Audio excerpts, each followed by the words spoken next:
배신당하고 실망감을 느꼈던 순간을 당신도 분명 경험해 봤을 겁니다.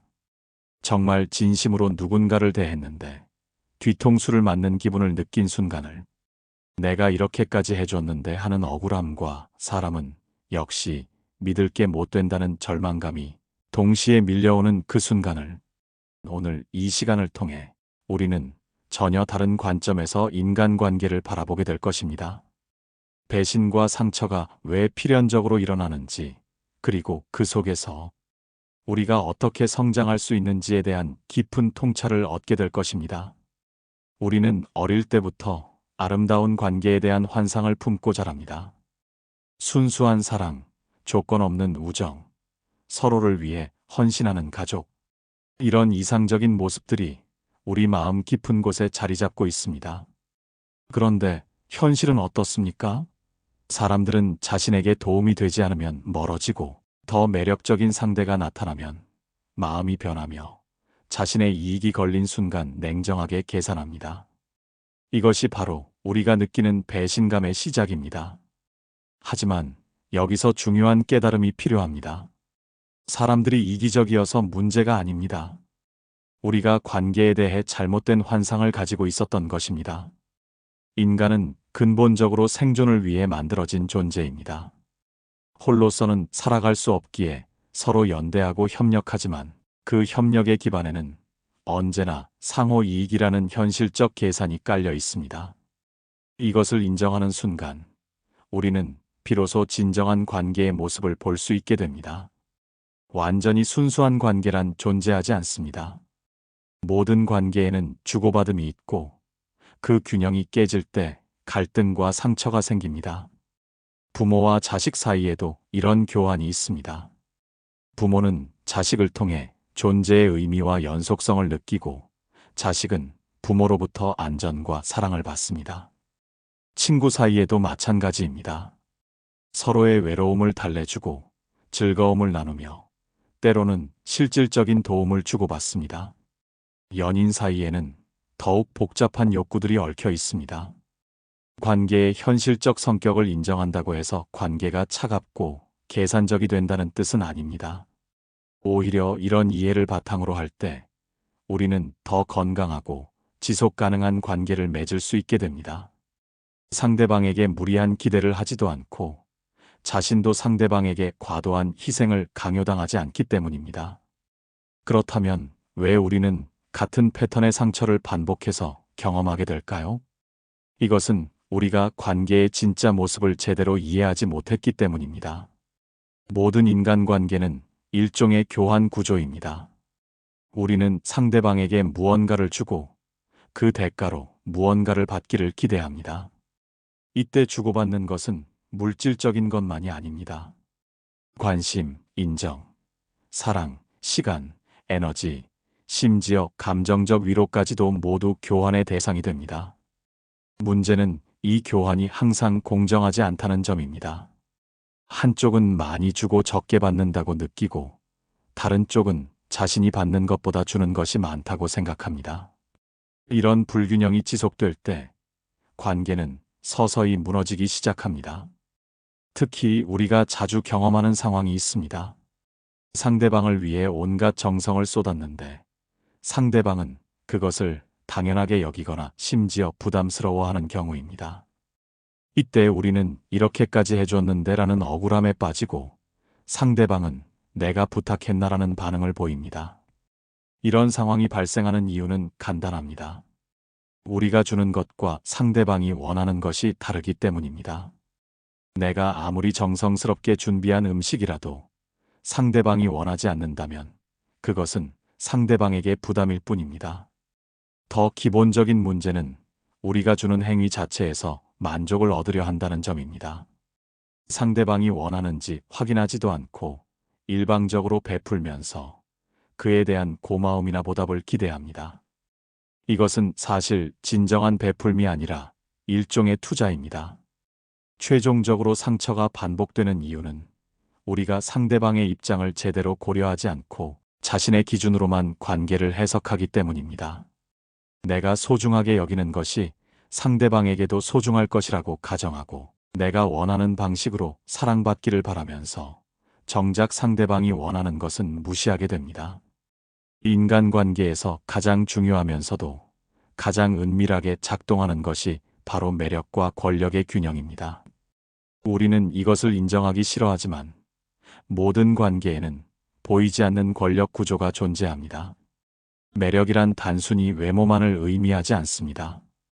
권력, 지위, 재력, 재능, 유머, 지식, 심지어 신비로움까지도 모두 매력의 요소가 될 수 있습니다.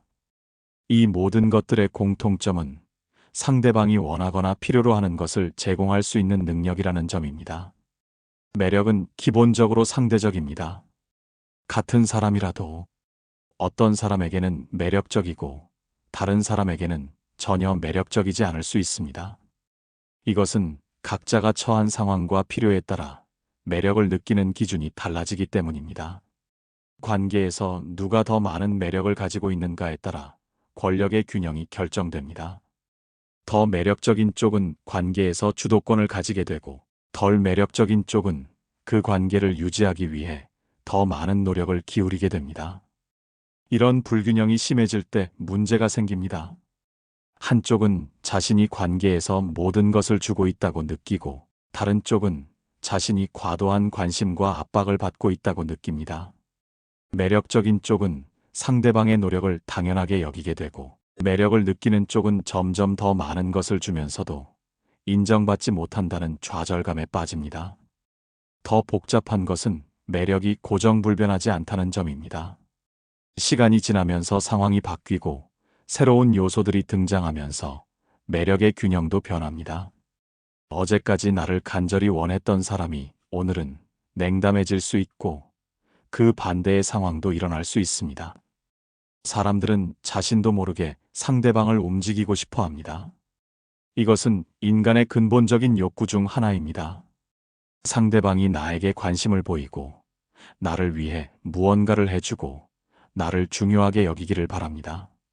동시에 우리는 다른 사람의 이런 욕구에 응답하면서 살아갑니다. 이 과정에서 미묘한 조종과 피조종의 관계가 형성됩니다. 사랑스러운 모습을 보여서 상대방의 마음을 끌고, 때로는 거리를 두어서 더 간절하게 만들며, 약점을 파악해서 그것을 충족시켜주는 방식으로 관계에서 우위를 점하려 합니다. 하지만 여기서 중요한 것은 이런 행동들이 반드시 악의적이지 않다는 점입니다. 대부분은 무의식적으로 일어나며 관계를 유지하고 발전시키려는 자연스러운 욕구에서 나옵니다. 문제는 이런 게임에서 균형이 깨질 때 발생합니다.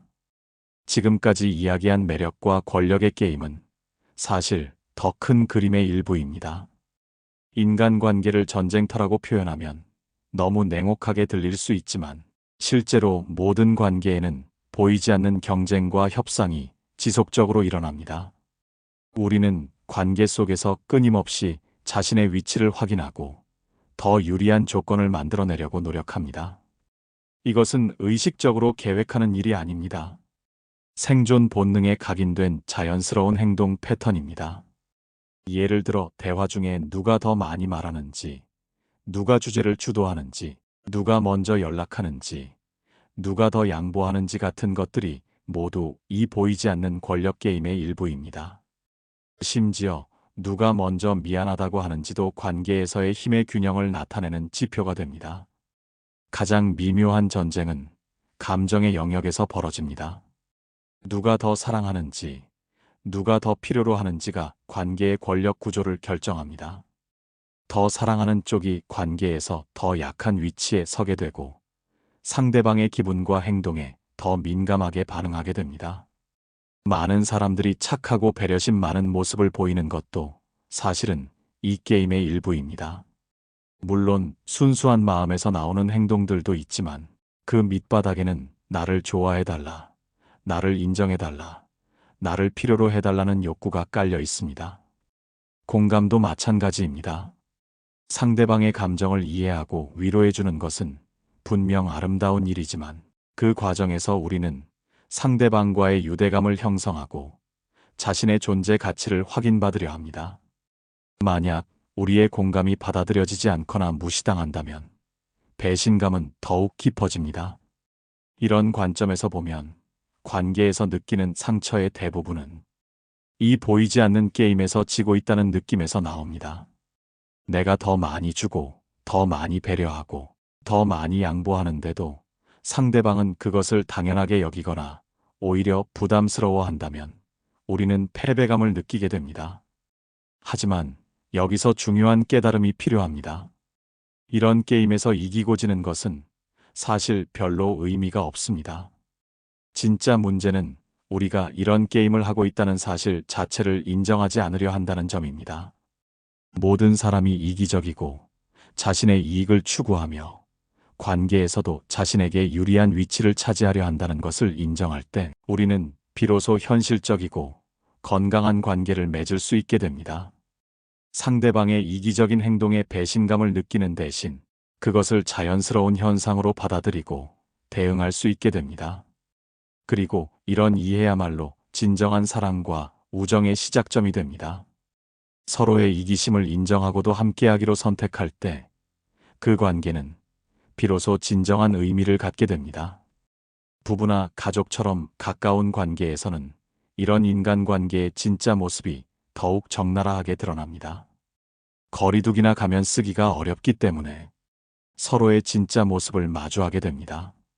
주말 계획을 세우면서 벌어지는 부부간의 실랑이를 생각해 보겠습니다. 남편은 평일 내내 지친 몸을 쉬기 위해 집에서 조용히 쉬고 싶어 합니다. 반면 아내는 온 가족이 함께 나들이를 가서 의미 있는 시간을 보내고 싶어 합니다. 아내는 남편이 가족보다 자신의 편안함만 생각한다고 서운하고 남편은 왜 쉬는 날까지 일정에 쫓겨야 하는지 답답해합니다. 아내는 자신만의 방식으로 사랑을 표현하고 있고 남편은 자신의 편안함을 추구하고 있을 뿐입니다. 문제는 서로가 원하는 것과 주고받는 것이 다르다는 점입니다. 더 복잡한 것은 감정의 어긋남입니다. 같은 상황을 경험해도 느끼는 감정이 다르고 그 감정을 표현하는 방식도 다릅니다. 한쪽은 말로 표현하기를 원하고 다른 쪽은 행동으로 보여주는 것을 선호할 수 있습니다. 한쪽은 즉시 반응을 원하고 다른 쪽은 시간을 두고 천천히 생각하는 스타일일 수 있습니다. 가까운 관계에서 우리가 자주 경험하는 좌절감은 이 사람이 나를 이해해 줄 것이라는 기대에서 나옵니다. 가족이나 배우자라면 당연히 나의 마음을 알아줄 것이라고 생각하지만 현실은 그렇지 않습니다. 아무리 가까운 사이라도 완전히 이해한다는 것은 불가능합니다.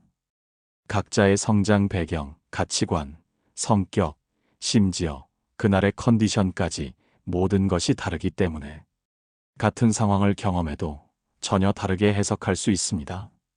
내가 배려한다고 생각한 행동이 상대방에게는 간섭으로 느껴질 수 있고 내가 솔직하다고 생각한 말이 상대방에게는 상처가 될 수 있습니다. 하지만 이런 어긋남이 관계의 실패를 의미하지는 않습니다. 오히려 이것이 관계의 자연스러운 모습입니다. 문제는 이런 어긋남을 부정하거나 없애려고 할 때 생깁니다. 상대방을 나와 같은 방식으로 생각하고 느끼게 만들려고 하거나 완벽한 이해를 강요할 때 관계는 더욱 어려워집니다. 가까운 관계에서 진정한 성숙함은 서로의 다름을 인정하고 완벽한 이해의 불가능성을 받아들이면서도 그 속에서 서로를 존중하고 배려하는 방법을 찾아가는 것입니다. 지금까지의 이야기가 너무 냉정하고 절망적으로 들릴 수 있지만 사실 이런 현실적 이해야말로 진정한 관계의 시작점입니다. 관계의 어두운 면을 직시할 때 비로소 진짜 빛을 발견할 수 있습니다. 인간관계를 바라보는 관점은 크게 세 가지로 나눌 수 있습니다. 첫째는 이상적 관계의 관점입니다. 조건 없는 사랑, 완전한 이해, 순수한 헌신을 추구하는 관점입니다. 이것은 아름답지만 현실에서는 지속하기 어렵습니다. 둘째는 전략적 관계의 관점입니다. 모든 관계를 이득과 손실의 계산으로 보는 관점입니다. 이것은 현실적이지만 관계의 깊이와 의미를 놓치기 쉽습니다. 셋째는 성장적 관계의 관점입니다. 관계를 통해 서로가 성장하고 변화하는 과정으로 보는 관점입니다. 상처와 갈등도 성장의 기회로 받아들이는 관점입니다. 이 세 번째 관점에서 보면 배신과 상처는 단순히 피해야 할 나쁜 경험이 아닙니다. 나 자신과 인간관계의 진짜 모습을 깊이 이해할 수 있는 귀중한 기회가 됩니다. 상처받는 순간, 우리는 자신이 무엇을 진정으로 원하는지, 무엇을 견딜 수 없는지, 어떤 상황에서 어떻게 반응하는지를 알게 됩니다. 인간관계가 주는 가장 큰 선물은 자기 인식입니다. 다른 사람과의 관계를 통해서만 우리는 자신의 진짜 모습을 볼 수 있습니다.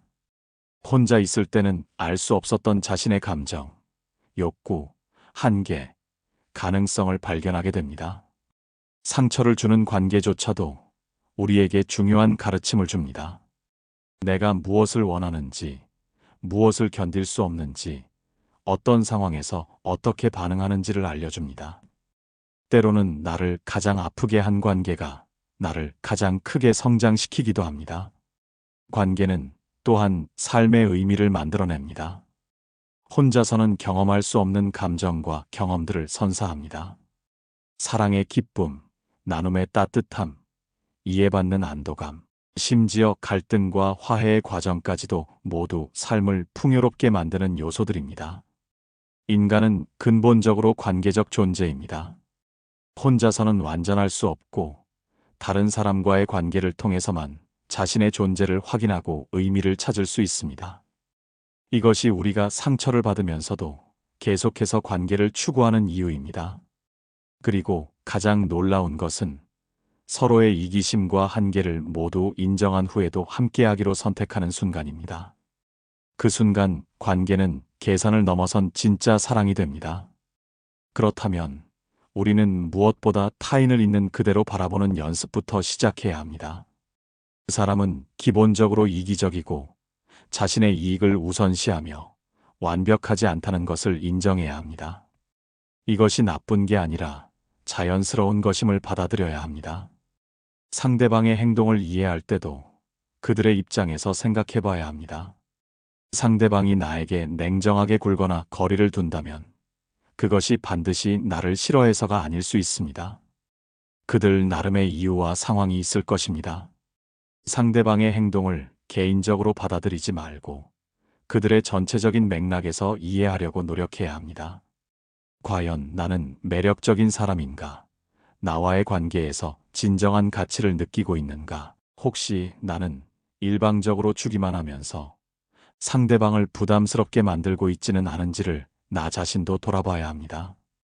기대를 현실적으로 조정하는 것도 중요합니다. 상대방이 내 마음을 알아서 헤아려 주기를 바라는 대신 내가 원하는 것을 분명히 표현해야 합니다. 그리고 상대방이 거절할 권리도 인정해야 합니다.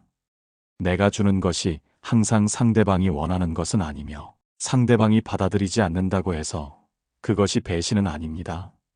소통에서도 더 직접적이고 솔직해져야 합니다. 돌려서 말하거나 상대방이 눈치채기를 기대하는 대신 명확하게 표현하는 것이 건강한 관계의 기초입니다. 갈등이 생겼을 때도 회피하지 말고 건설적으로 해결하려고 노력해야 합니다. 무엇보다 관계 속에서도 자신을 잃지 않는 연습이 필요합니다. 상대방의 인정과 사랑에만 의존하지 말고 스스로 충만한 삶을 살아가는 것이 건강한 관계의 기반이 됩니다. 자신만의 취미, 목표, 친구들을 가지고 관계와 독립적인 자신만의 정체성을 유지해야 합니다. 마지막으로 관계에서 완벽함을 추구하지 마세요. 모든 관계에는 어긋남과 갈등이 있습니다. 그것을 없애려고 하지 말고 그 안에서 서로 성장하는 기회로 받아들이세요. 완벽한 관계는 없지만 서로를 이해하려고 노력하는 관계는 얼마든지 가능합니다. 최종적으로 삶은 사람과 사람 사이에서 완성됩니다. 배신과 상처는 끝이 아니라 통과 의례입니다. 이런 경험들을 통해 우리는 더 성숙하고 지혜로운 사람이 되어갑니다. 관계는 나를 다듬고 성장시키는 거울과 같습니다. 때로는 내가 보고 싶지 않은 모습을 보여주기도 하고, 때로는 내가 몰랐던 가능성을 발견하게 해주기도 합니다. 상처받는 순간조차도 나를 더 깊이 이해하는 기회가 됩니다.